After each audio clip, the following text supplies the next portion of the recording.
హరీష్ రావు గారు మళ్ళీ ఈరోజు మీరు మాట్లాడుకుంటా ఈరోజు కేటీఆర్ గారికి సిట్ నోటీసులు ఇస్తే రాష్ట్ర ప్రభుత్వం గురించి రాష్ట్ర ప్రభుత్వం ఇచ్చిన హామీల గురించి మళ్ళీ ఈ రాష్ట్ర ప్రభుత్వం ఏదైతే ఇటువంటి నిర్ణయాలు తీసుకుంటుందో ఇది కేవలం మీరు ప్రశ్నిస్తున్నందుకే సిట్ నోటీసులు వస్తున్నాయని చెప్పడానికి ట్రై చేశారు.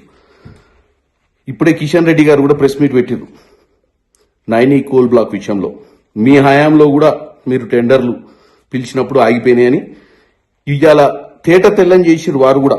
ఏమని, ఈ సైట్ విజిటింగ్ సర్టిఫికేట్స్ అనేది రెగ్యులర్ ప్రక్రియనే.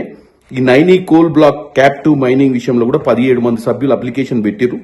సర్టిఫికేట్ ఎవరికి ఇవ్వలేదు, ఇంకా ప్రక్రియ కంప్లీట్ కాలేదు, ఇంకా డెడ్ లైన్ కంప్లీట్ కాలేదని.